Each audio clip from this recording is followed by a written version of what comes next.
Mungkin saking semangatnya ya teman-teman harus menuju ke Atuka sehingga sampai di Bantalan itu perahu susun ton dorong saja.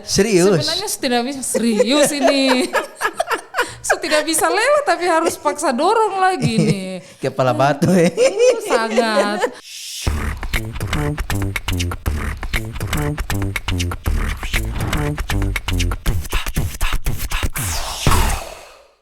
Selamat datang Kak Keti, selamat datang di sebuah podcast kami.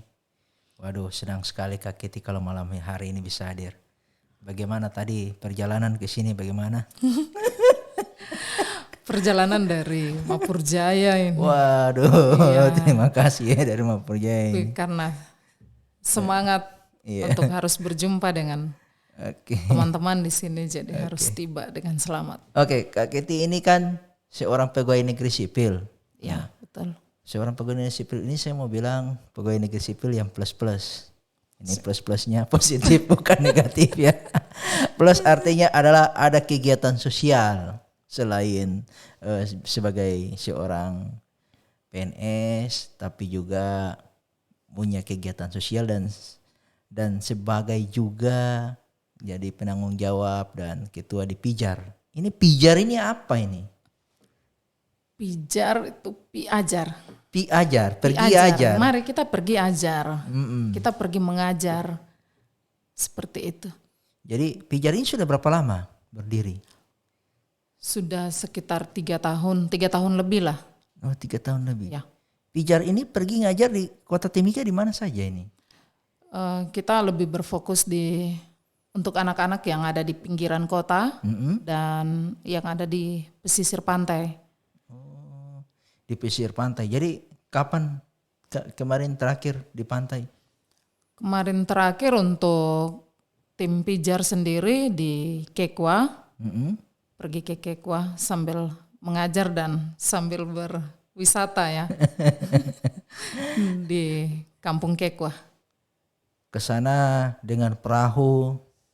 Ya. Paling jauh di mana pernah Pijar sampai tiba? Untuk Pijar semenjak saya bergabung dengan teman-teman, tempat yang paling jauh itu di Fakafuku. Wah, berapa jam itu dari sini ke Fakafuku? Kami ada 2 perahu. Jadi kami yang satu perahu ini yang cuma jumlahnya tidak terlalu banyak dengan teman-teman yang pakai dengan perahu susun. Kami sekitar 6 jam tiba di Fakafuku. Sementara teman-teman yang dengan perahu susun terjebak air surut sehingga ketika bertolak dari Pelabuhan Pomako pagi hari menjelang siang tibanya sudah gelap, sudah malam dan harus balik lagi di subuh hari dan tidak melihat kampung Fakafuku di siang hari. Sangat luar biasa ya. Iya. Terus teman-teman ke pesisir pantai itu ada yang bisa baca air? Naik turun atau ramalan? Iya, sebenarnya dari tabel air berarti kita sudah bisa baca air ya. Cuma kadang-kadang terlambat kumpulnya, terlambat menuju ke Pomako dan harus bergeser dari Pomako sehingga harus dorong perahu. Coba ceritakan pengalaman ketika kenapa sampai bisa dorong perahu. Kita sudah tahu nih air sudah surut ini. Sudah surut, sudah tidak bisa ikut laut. Sudah gelombang, angin. Sudah begitu bukan kita balik ke Pomako tapi kita harus berusaha untuk lewat Bantalan lagi. Karena mau pergi saja ya Atuka untuk berbagi dengan anak-anak sehingga kita terus berusaha. Perempuan turun dorong. Perempuan juga harus turun dorong. Tidak ada perbedaan laki-laki dan perempuan karena semangatnya satu. Pernah tidur di dalam perahu? Iya. Tidur satu malam ini bukan di kasur perahu yang empuk ini spring bed tapi harus karena tidur. Tak kandas. Karena tak kandas tidak bisa dorong lagi. Mau dorong juga tidak bisa. Mau paksa juga sudah ada tenaga. Tapi tidak ada perasaan takut? Tidak. tidak punya perasaan takut. Untuk teman-teman sendiri sampai ada membawa anak-anak, mereka tidak punya perasaan takut. Tapi luar biasa. itu adalah kesan yang sangat luar biasa. Mungkin seumur hidup ya. Iya. Terus kalau sampai di kampung sana, apa yang diajarkan pijar buat anak-anak di kampung sana? Untuk secara keseluruhan, ketika kami berkunjung untuk anak-anak di kampung-kampung, yang diajarkan itu bermain dan belajar. Jadi anak-anak itu tidak boleh terlalu maraton dengan belajar. Nanti mereka jenuh, jadi bosan. Jadi diselingi dengan bermain, belajar. Ketika bermain dan belajar, maka mereka pastinya akan menerima pelajaran yang diberikan oleh Bapak Ibu guru, dan mereka pasti akan mengingat pelajaran itu. Tahu minggu depan ditanyakan juga pasti mereka ingat ya, karena bermain dan belajar. Anak-anak di sana respon, warga kampung di sana respon. Ya, mereka sangat antusias ketika kami tiba, karena mungkin kami datang berbagi dengan anak-anak, tidak membeda-bedakan, dan jiwa kami itu yang mungkin dilihat, dan masyarakat responnya sangat bagus sekali. Tidak melarang kami atau membatasi kami untuk berbagi dengan anak-anak, bermain dan belajar dengan anak-anak. Malah mereka mengantar anak-anak lagi untuk bisa bergabung, datang bermain bersama-sama dengan kami. Oke. Itu kalau pijar di kampung sana itu nginap berapa hari? Bisa 2 hari, bisa 1 hari, tergantung hari libur ya. Karena teman-teman yang bergabung ini punya pekerjaan tetap. Iya. Jadi kita lihat dari jadwal kerja kami dan mungkin waktu libur juga. Jadi itu yang diambil untuk bisa pergi berbagi atau mengajar dengan anak-anak di kampung. Terus kalau di kampung sana tuh tim makan apa? Makanan kampung bagaimana? Makanan kampung pastinya makanan kampung itu menjadi ciri khas di kampung. Terutama kalau di daerah pesisir, kita harus makan sagu. Sagu bola itu dibakar tuh bagaimana bisa menjadi sagu untuk harus dimakan, harus bakar ikan. Jadi teman-teman dengan tidak merasa ragu-ragu untuk makan makanan kampung. Makanan kampung artinya makanan yang dikonsumsi oleh masyarakat yang ada di kampung. Itu pijar ke pesisir. Pijar selain ke pesisir kemana lagi? Di daerah pinggiran kota untuk anak-anak yang contohnya di Kuam Kilama, di SP 13, kami juga sering melakukan kegiatan-kegiatan di tempat-tempat tersebut. Luar biasa.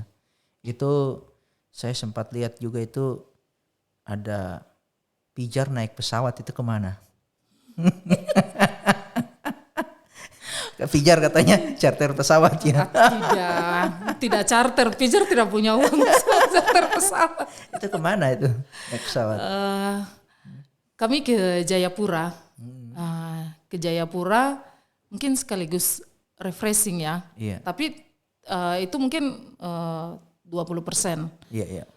Selebihnya kami pergi untuk berbagi dengan anak-anak yang ada di sana, dengan teman-teman komunitas mungkin. Teman-teman yang ada di sana bisa mencontohi kami dengan apa adanya, bukan ada apa dengannya, apa adanya kami, tapi kami bisa berbagi dengan anak-anak yang ada di sana. Di Jayapura tuh lokasinya di mana? Lokasinya di Kabupaten Jayapura, di Sentani, di kampung di belakang bandara. Itu yang kami pergi berkunjung. Sudah koordinasi juga dengan teman-teman yang ada di Jayapura untuk tempat yang bisa kami datangi. Seperti itu. Luar biasa sampai keluar kota Timika juga pijar melakukan kegiatan mengajar di sana. Siap. Berapa hari di sana? Sekitar 3-4 hari ya. Wah, lama juga ya. Iya. Emang bagaimana?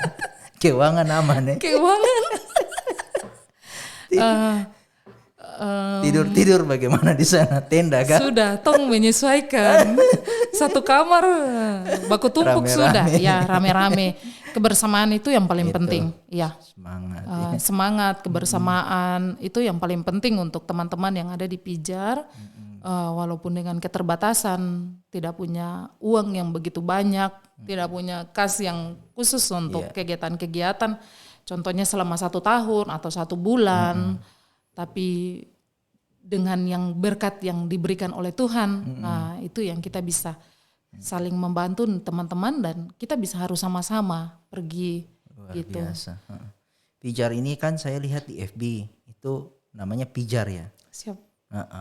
Jadi bagi warga Timika atau pengusaha yang ingin berdonasi ke Pijar ini caranya bagaimana, Kak Kety?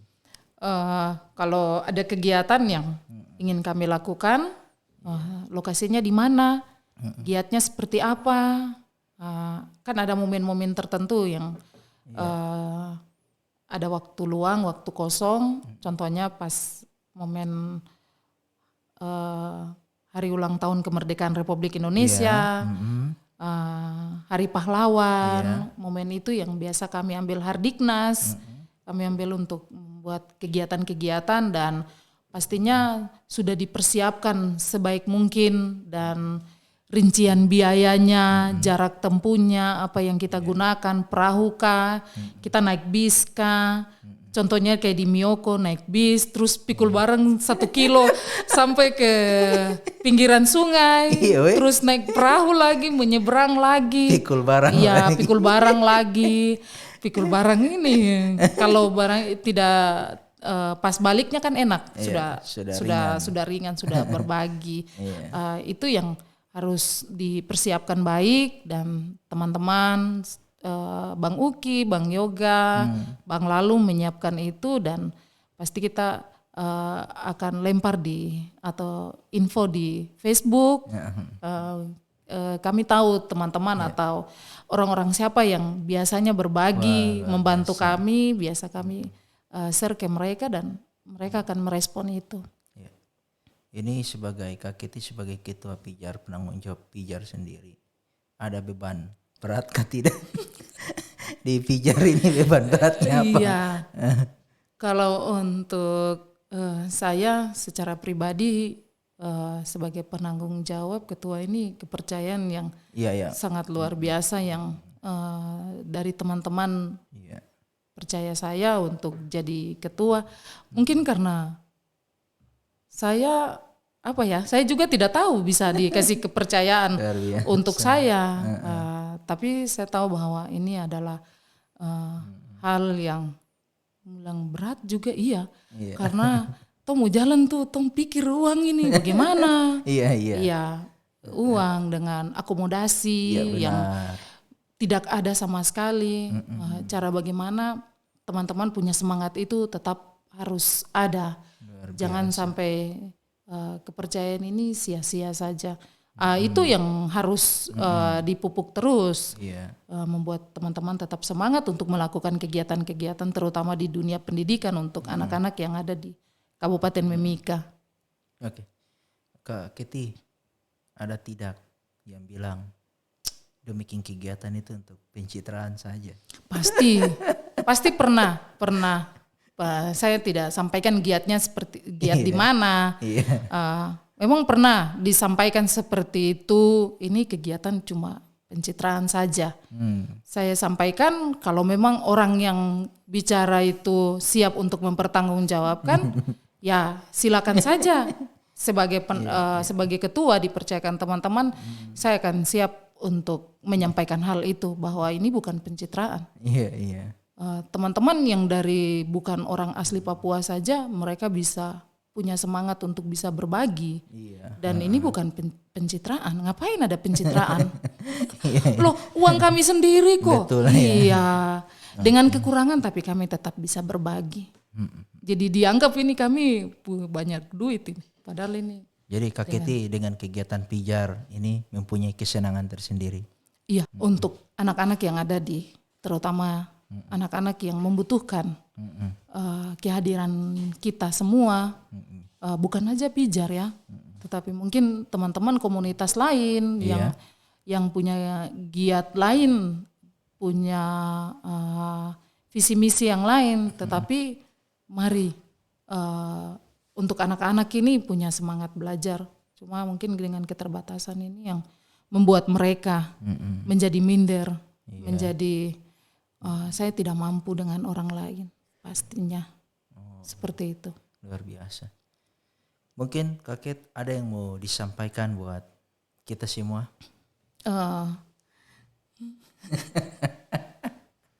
Saya pribadi terharu juga ya, sangat terharu, terutama di dunia pendidikan. Karena perkembangan zaman, ini apalagi tim Hika ini perkembangannya sangat cepat sekali. Ya, kalau anak-anak khususnya untuk anak-anak yang ada di Kabupaten Mimika, anak-anak Mimika, anak-anak Amume dan mungkin yang lain khususnya orang asli Papua, kalau kita tertinggal di dunia pendidikan artinya kita terbelakang. Bagaimana ini Papua ke depan bisa kalian sendiri yang akan duduk di situ, karena ini adalah ujung tombak dunia pendidikan untuk Papua ke depan, khususnya anak-anak yang ada di daerah pinggiran. Jangan pernah merasa kalah dengan teman-teman atau anak-anak sekolah yang ada di kota. Belum tentu, contohnya kami. Anak-anak yang ada di Mapurjaya kami bisa. Walaupun dengan terbatas ya dulunya. Saya juga kan dari Mapurjaya. Iya, pasti anak kompleks. Iya, seperti itu. Itu yang harus kita lakukan terus. Membuat mereka semangat, motivasi mereka supaya ke depannya tuh mereka bisa. Mungkin lebih dari kami. Itu yang menjadi kesan tersendiri untuk saya. Tapi saya rasa teman-teman punya semangat yang sama seperti saya. Tanggapan keluarga sendiri dalam kegiatan KKT seperti itu bagaimana? Tanggapan untuk khususnya suami saya, suami saya memang sampai saat ini tidak pernah larang saya, dan ini pijar ini yang mungkin yang pertama dan yang terakhir ya. Iya, bagi saya. Karena dilihat dari apa sih yang pijar buat, yang pijar inginkan, yang pijar lakukan selama ini membuat suami saya tetap mendukung. Contohnya sampai malam ini. Iya. Itu hal yang sangat luar biasa. Memang harus ada dukungan ya, dukungan untuk terutama dari suami atau istri ketika kita ada di dunia sosial ya, contohnya seperti itu. Jadi mereka sangat mendukung, tidak pernah sampai bermalam pun tidak apa-apa. Santai saja. Iya, yang penting pergi untuk berbagi, mengajar dengan anak-anak seperti itu. Wah, luar biasa sekali. Sangat terinspirasi Kak Keti dengan kegiatan pijar, ajar. Sudah cerita dengan kita bagaimana perjalanannya, perjuangannya, tetap semangat. Dorong perahu ini tidur di perahu. Stok makanan menipis di perahu. Sangat menipis. Tapi tidak ada rasa takut. Tidak, itu bukan halangan bagi kami untuk terus berbagi, untuk datang. Malah itu jadi tantangan untuk kami untuk bagaimana caranya kita harus tiba di daerah yang mungkin susah, untuk daerah yang susah untuk mungkin orang pergi ke situ untuk berbagi dengan anak-anak seperti itu. Contohnya di Fakafuku, anak-anak dengan keterbatasan, sangat luar biasa. Sampai malam juga dong masih semangat. Bagaimana ini? Iya, itu yang mungkin jadi semangat bagi kami. Mungkin nanti lain waktu saya akan ikut pijar bagaimana rasanya dorong perahu. Harus ini cari air yang sudah mau surut baru kita jalan supaya sama-sama dorong perahu. Bagaimana tidur di sana? Oke, pasti. Iya. Oke, makasih Kak Kety. Sama-sama. Makasih banyak sudah luangkan waktu jauh-jauh ke tempat kami. Siap. Sangat berterima kasih sekali dengan waktu dan kesempatan ini. Oke, terima kasih Kak Kety. Selamat malam, baik-baik.